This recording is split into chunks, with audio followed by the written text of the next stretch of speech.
Assalamualaikum warahmatullahi wabarakatuh.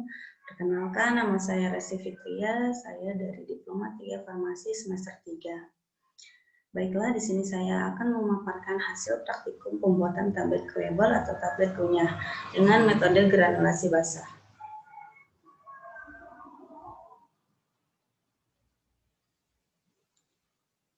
Di sini ada formulasi sediaan. Berikut formulasi sediaannya, bobot tablet dibuat 200 mg dan jumlah tabletnya 100 tablet.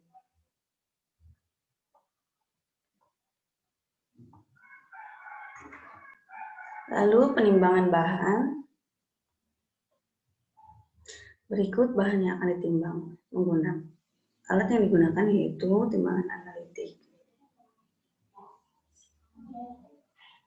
Lalu cara kerja. Tahap yang pertama yaitu proses pembuatan larutan pengikat. Langkah-langkahnya, siapkan mortar dan stemper, lalu suspensikan ke dalamnya bahan pengikat. Tambahkan air mendidih 3 ml pada suhu 95 derajat Celcius.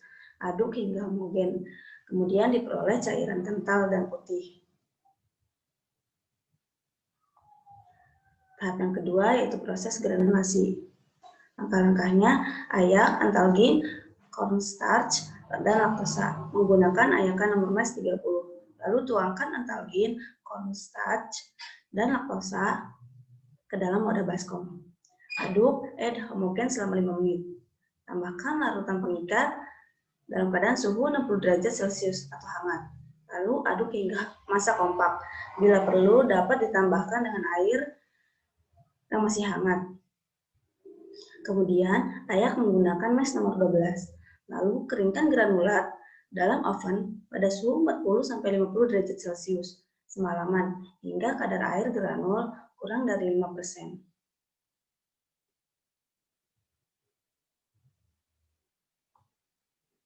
Lalu tahap ketiga yaitu pencampuran akhir. Langkah-langkahnya, ayak granulat yang sudah kering dengan ayakan mes nomor 12. Masukkan ke dalam kantong plastik. Tambahkan ke dalamnya avisel pH 102, talc, dan magnesium stearat yang telah diayak dengan mes nomor 12. Lalu kocok kantong plastik selama 5 menit.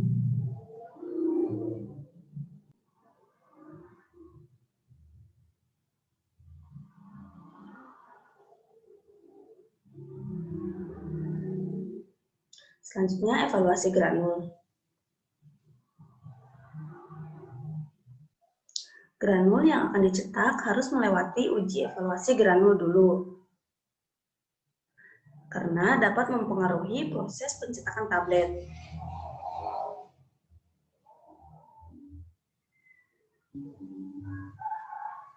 Kemudian, ada beberapa jenis. Hasil yang diperoleh yaitu BJ nyata 0,8 gram per mili. Uji mapat 0,9 gram per mili, dan uji kadar air. Hasil yang diperoleh yaitu 2,5%. Syaratnya kurang dari 5%. Artinya granul memenuhi syarat uji kadar air. Lalu ada uji kompresibilitas. Hasil yang diperoleh yaitu 11,1%. Syaratnya kurang dari 20%. Artinya granul memenuhi syarat uji kompresibilitas.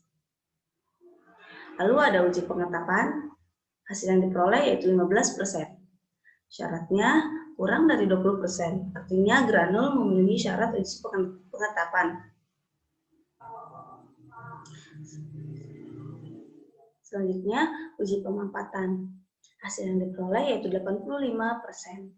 Syaratnya harus lebih dari sampai dengan 80%, artinya granul memenuhi syarat uji pemampatan. Kemudian, uji sudut diam. Hasil yang diperoleh yaitu 28,81 derajat. Syaratnya kurang dari sama dengan 30 derajat. Artinya granul memenuhi syarat uji sudut diam. Lalu, uji laju alir. Hasil yang diperoleh yaitu 8 detik. Syaratnya harus kurang dari sama dengan 10 detik. Artinya granul memenuhi syarat uji laju alir. Kemudian, evaluasi tablet. Yang pertama, uji keseragaman bobot. Hasil yang diperoleh yaitu rata-ratanya 0,358 gram. SD atau SBR-nya 0,4888%. Syaratnya kurang dari sama dengan 6%. Artinya memenuhi syarat. Kolom A dan B tidak ada tablet yang menyimpang. Syaratnya 2 tablet tidak boleh menyimpang kolom A dan 1 tablet tidak boleh menyimpang kolom B. Artinya juga memenuhi syarat. Alat yang digunakan dalam uji keseragaman bobot yaitu timbangan analitik atau timbangan digital. Yang kedua, uji keseragaman ukuran. Hasil yang diperoleh yaitu 1 kurang dari 1,68. Syaratnya diameter kurang dari 3 kali tebal. Artinya memenuhi syarat. 1 lebih dari 0,746. Syaratnya diameter lebih dari 1/3 kali tebal. Artinya memenuhi syarat. Alat yang digunakan dalam uji keseragaman ukuran yaitu jangka sorong. Ada 2 jangka sorong yaitu manual dan automatic. Selanjutnya, uji kekerasan tablet. Hasil yang diperoleh 4,5 kg per cm persegi. Syaratnya minimal 4 kg per cm persegi. Sampai maksimal 10 kg per cm persegi. Artinya memenuhi syarat uji kekerasan tablet. Alat yang digunakan yaitu hardness tester. Selanjutnya, uji kerapuhan tablet. Hasil yang diperoleh 1%. Syaratnya kurang dari sama dengan 1%. Artinya, tablet ini memenuhi syarat uji kerapuhan tablet. Alat yang digunakan yaitu variabilator.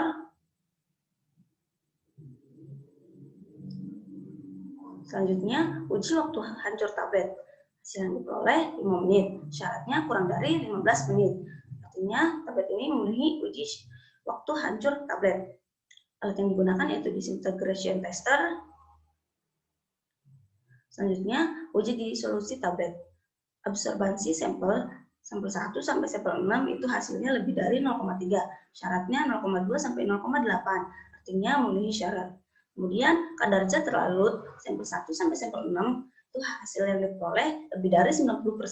Syaratnya Q tambah 5% itu 85%, di mana Q itu 80%. Artinya memenuhi syarat. Alat yang digunakan dalam uji ini yaitu dissolution tester.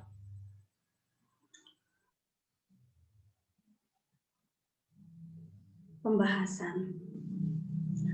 Pada praktikum kali ini akan dibuat sediaan tablet kunyah menggunakan zat aktif yaitu antalgin atau metampironum. Khasiat dari antalgin yaitu sebagai analgesik, antipiretik, dan anti radang. Mekanisme kerja dari obat ini yaitu dengan menghambat enzim siklooktaginase dan secara langsung menghambat biosintesis dari prostaglandin dan tromboksan dari asam arakidonat. Menurut Martin Dell tahun 2009, antalgin diindikasikan untuk menghilangkan sakit kepala, sakit gigi, dan sebagainya. Selanjutnya, tablet chewable atau tablet kunyah adalah tablet yang hancur ketika dikunyah atau dibiarkan larut dalam mulut, menghasilkan dasar seperti krim dari manitol yang berasa dan berwarna khusus. Bentuknya seperti tablet biasa, namun cara pakainya dikunyah dulu dalam mulut, kemudian ditelan. Umumnya tidak pahit. Selanjutnya, tujuan dari tablet kunyah adalah untuk memberikan bentuk pengobatan yang dapat diberikan dengan mudah kepada anak-anak atau orang dewasa yang sukar menelan obat utuh.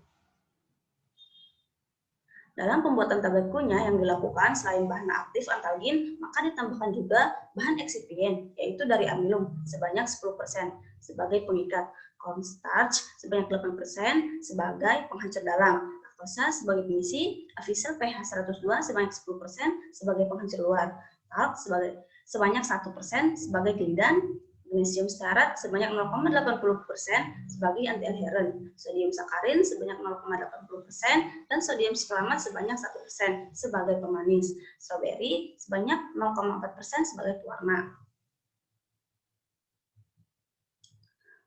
Lalu fungsi masing-masing bahan dalam pembuatan tablet kunyah. Yang pertama, zat pengisi bertujuan untuk penyesuaian bobot ukuran tablet sesuai yang dipersyaratkan untuk membantu kemudahan dalam pembuatan tablet dan meningkatkan mutu sediaan tablet. Zat pengisi yang digunakan yaitu laktosa yang berbentuk serbuk kasar dan memiliki sifat aliran yang baik dan mudah larut dalam air. Yang kedua, zat pengikat untuk memberi daya adhesi pada massa serbuk, serta untuk menambah daya kohesi yang telah ada pada zat pengisi. Zat pengikat yang digunakan yaitu amilum yang memiliki konsentrasi 2-5%. Yang ketiga, zat penghancur untuk memfasilitasi hancurnya tablet ketika terjadi kontak dalam saluran cerna. Zat penghancur yang digunakan yaitu cornstarch dan avisel pH 102. Yang keempat, glidan.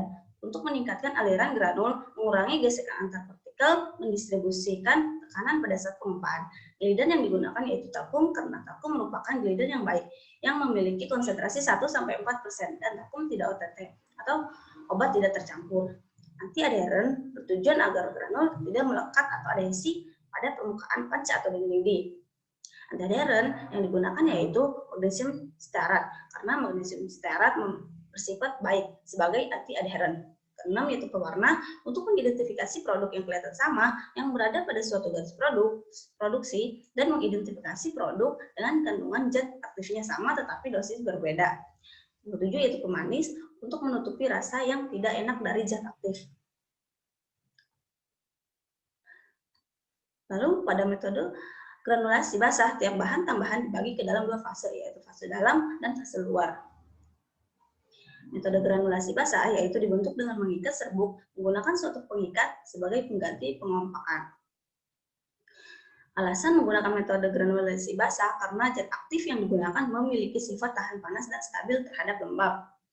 Keuntungan metode granulasi basah yang pertama, memperoleh aliran yang lebih baik. Kedua, mengontrol pelepasan. Ketiga, dapat meningkatkan kompresibilitas dan kohesivitas serbuk dengan penambahan bahan pengikat. Lalu, pembahasan tentang evaluasi granul. Yang pertama, bobot jenis. Tujuannya untuk mengetahui bobot jenis pada granul tersebut mulai dari bobot nyata dan bobot mampat. Bobot nyata diperoleh dengan cara memasukkan granul ke dalam gelas ukur 100 ml, lalu hitung bobot per volume awal kali 100%, dan bobot mampat diperoleh dengan cara perbandingan bobot dengan volume setelah pemampatan, kemudian hitung bobot per volume akhir kali 100%. Hasil BC nyata yaitu 0,8 gram per mili dan BC mampat yaitu 0,9 gram per mili. Yang kedua, uji kadar air. Kandungan lembab adalah jumlah massa yang hilang, yaitu air dan komponen yang mudah menguap. Selama proses pemanasan 70 derajat Celcius, kandungan lembab diukur dengan pemanasan, yaitu kehilangan bobot atau gravimetrik, menggunakan alat seperti moisture balance. Tujuannya dapat mengantisipasi masalah yang terjadi selama proses pengempaan tablet, terutama kandungan lembab menjadi faktor penyebabnya. Caranya, timbang granul sebanyak 5 gram, minimal 2 gram di atas nampan aluminium. Nyalakan alat, lalu cek suhu pada 70 derajat Celcius. Penetapan kandungan lembab dapat dihentikan setelah dicapai angka konstan. Hasil yang diperoleh 2,5%, syaratnya kurang dari 5%. Kesimpulannya memenuhi syarat. Lalu, uji kompresibilitas merupakan kemampuan granul untuk membentuk tablet dengan tekanan tertentu. Digunakan untuk menentukan sifat alir. Semakin besar nilai kompresibilitas menunjukkan granul memiliki sifat alir kurang baik. Hasil yang diperoleh yaitu 11,1%. Syaratnya kurang dari 20%. Kesimpulannya, granul ini memenuhi syarat uji kompresibilitas. Lalu, uji pemampatan. Uji ini dilakukan dengan cara granul dimasukkan ke dalam gelas ukur. Lakukan ketukan sebanyak 20 kali, hitung tinggi akhir per tinggi awal, kali 100%. Alat yang digunakan gelas ukur dan volumeter. Hasil yang diperoleh 85%, syaratnya harus lebih dari sama dengan 80%. Kesimpulannya, granul memenuhi syarat uji pemampatan. Lalu sudut diam dipengaruhi oleh penanganan granul sebelum dilakukan pengukuran, sehingga granul yang sama bisa memiliki sudut istirahat yang berbeda. Alat yang digunakan jangka sorong, hasil yang diperoleh 28,81 derajat. Syaratnya harus kurang dari sama dengan 30 derajat. Kesimpulannya, memenuhi syarat. Lalu uji pengetapan, caranya sejumlah granul dimasukkan ke dalam gelas ukur lalu catat volume awal, V1 atau VO. Gelas ukur kemudian dipasang pada mesin motorized tapping dan mesin dinyalakan. Pengetapan dihentikan setelah volumenya konstan. V2 atau VT. Hasil yang diperoleh 15%. Syaratnya kurang dari 20%. Artinya memenuhi syarat uji pengetapan. Lalu laju alir. Tujuannya digunakan sebagai parameter sifat alir dari granul. Sifat laju alir granul sangat penting untuk pembuatan tablet karena sifat alir juga dipengaruhi oleh ukuran dan bentuk partikel yang lebih besar dan bulat memiliki sifat laju alir yang baik. Alat yang digunakan yaitu corong, hasil yang diperoleh 8 detik. Syaratnya kurang dari sama dengan 10 detik. Kesimpulannya memenuhi syarat laju alir. Lalu pembahasan tentang evaluasi tablet. Yang pertama, uji keseragaman bobot. Caranya, ambil 20 tablet, lalu timbang menggunakan timbangan analitik atau digital. Kemudian hitung bobot rata-rata tiap tablet. Jika timbang satu persatu, tidak boleh lebih dari 2 tablet yang menyimpang dari bobot rata-rata harga yang ditetapkan kolom A, dan tidak boleh lebih dari 1 tablet yang bobotnya menyimpang dari bobot rata-rata harga dalam kolom B. Hasil yang diperoleh, SD atau SBR-nya 0,4888%, kolom A dan B tidak ada tablet yang menyimpang. Syaratnya kurang dari sama dengan 6%, dan kolom A tidak boleh dari 2 tablet yang menyimpang. Kolom B tidak boleh dari 1 tablet yang menyimpang. Kesimpulannya, tablet punya antalgin memenuhi syarat uji keseragaman bobot. Lalu, uji kekerasan tablet. Tujuannya untuk memperoleh jaminan ketahanan tablet terhadap gaya mekanik pada saat proses pengemasan dan pengantaran, yaitu shipping. Caranya, ambil 20 tablet, ukur kekerasan tablet menggunakan alat hardness tester, lalu hitung rata-rata dan standar deviation. Hasil yang diperoleh 4,5 kg per cm persegi. Syaratnya minimal 4 kg per cm persegi sampai maksimal 10 kg per cm persegi. Kesimpulannya, tablet punya antalgin memenuhi syarat uji kekerasan tablet. Lalu, uji keseragaman ukuran. Caranya, ambil 20 tablet, ukur diameter dan tebal tablet, menggunakan jangka sorong, lalu hitung rata-rata dan standar deviation. Hasilnya 1 kurang dari 1,68 dan 1 lebih dari 0,746. Syaratnya diameter kurang dari 3 kali tebal, dan diameter lebih dari 1/3 kali tebal. Kesimpulannya, tablet punya antalgin memenuhi syarat uji keseragaman ukuran. Selanjutnya, uji kerapuhan tablet. Tujuannya untuk mengukur ketahanan permukaan tablet terhadap gesekan yang dialaminya sewaktu pengemasan dan pengiriman. Caranya, ambil 20 tablet, lalu timbang menggunakan timbangan analitik, lalu masukkan ke dalam alat variabilator. Selanjutnya, putar sebanyak 100 putaran, keluarkan tablet, lalu bersihkan dari serbuk yang terlepas. Timbang kembali menggunakan timbangan analitik atau digital. Hasil yang diperoleh 1%, syaratnya kurang dari sama dengan 1%. Kesimpulannya, tablet punya antalgin memenuhi syarat uji kerapuhan tablet.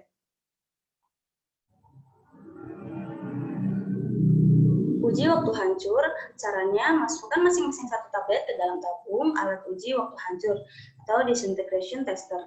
Lalu masukkan 1 cakram pada tiap tabung dan jalankan alat selanjutnya. Gunakan air sebagai media dengan suhu 37 kurang lebih 2 derajat Celcius. Artinya, semua tablet harus hancur sempurna. Bila 1 atau 2 tablet tidak hancur sempurna, ulangi pengujian dengan 12 tablet lainnya. Tidak kurang dari 16 dari 18 tablet yang diuji harus sempurna. Hasil yang diperoleh 5 menit, syaratnya kurang dari 15 menit. Kesimpulannya, tablet punya antalgin memenuhi syarat uji waktu hancur. Uji disolusi tablet. Definisinya sebagai proses suatu zat padat yang larut. Alat yang digunakan dissolution tester dengan metode Dayung. Fungsi ujinya sebagai pengembangan suatu obat baru, menjamin keseragaman satu batch, dan menjamin obat akan memberikan efek terapi yang diinginkan. Caranya, ambil 6 tablet, masukkan masing-masing 1 tablet ke dalam tabung yang berisi media disolusi sesuai monografi. Ambil cuplikan sebanyak 10 ml dalam interval waktu yang ditentukan pada daerah pertengahan antara permukaan media dan bagian atas keranjang atau dayung dan kurang lebih 1 cm dari dinding wadah. Setiap pengambilan cuplikan diganti dengan media dengan volume dan suhu yang sama. Tahap yang dilakukan setelah pengujian disolusi yaitu pengukuran absorbansi melalui alat spektrofotometer UV vis. Hasil yang diperoleh sampel 1 sampai sampel 6 itu lebih dari 0,3. Syaratnya 0,2 sampai 0,8. Artinya memenuhi hukum Lambert-Beer. Tahap penetapan kadar zat larut. Hasil yang diperoleh sampel 1 sampai sampel 6 itu lebih dari 90%. Syaratnya Q tambah 5% itu 85%, di mana Q 80%. Menurut Pharmacopeia Indonesia edisi 4. Artinya memenuhi syarat uji disolusi tablet. Kesimpulannya yaitu 1. Tablet kunyah adalah tablet yang hancur ketika dikunyah atau dibiarkan larut dalam mulut. Bentuknya seperti tablet biasa, namun cara pakainya dikunyah dulu dalam mulut kemudian ditelan. Umumnya tidak pahit. Tujuan dari tablet kunyah adalah untuk memberikan bentuk pengobatan yang dapat diberikan dengan mudah kepada anak-anak atau orang dewasa yang sukar menelan obat utuh. Yang kedua, metode pembuatan tablet kunyah yang dipilih zat aktif antalgin yaitu metode granulasi basah yang memiliki keuntungan dapat meningkatkan kompresibilitas dan kohesivitas serbuk dengan penambahan bahan pengikat. Ketiga, zat aktif yang digunakan yaitu antalgin memiliki sifat tahan panas dan stabil lembab. Selain zat aktif, maka ditambahkan juga bahan eksipien yaitu amilum sebagai pengikat, cornstarch sebagai penghancur dalam, laktosa sebagai pengisi, avisel pH 102 sebagai penghancur luar, talk sebagai pelidan, magnesium stearat sebagai anti-adherent, sodium sakarin dan sodium sikloamat sebagai pemanis, strawberry sebagai pewarna. Keempat, dalam evaluasi granul terdapat beberapa parameter uji, yaitu uji kadar air, uji kompresibilitas, uji pengetapan, uji pengempatan, uji sudut diam, dan uji laju alir. Dapat disimpulkan bahwa granul memenuhi syarat semua uji yang telah dilakukan. Yang kelima, sedangkan dalam evaluasi tablet terdapat beberapa parameter uji, yaitu uji keseragaman bobot, uji keseragaman ukuran, uji kekerasan tablet, uji kerapuhan tablet, uji waktu hancur, dan uji disolusi tablet. Dapat disimpulkan bahwa tablet punya yang telah dicetak lalu melakukan evaluasi tablet juga memenuhi syarat semua uji yang telah dilakukan. Keenam, tablet punya antalgin yang telah dibuat dengan menggunakan metode granulasi basah telah memenuhi persyaratan sesuai dengan standar pembuatan, sehingga tablet yang dihasilkan dapat memenuhi terapeutik yang diinginkan.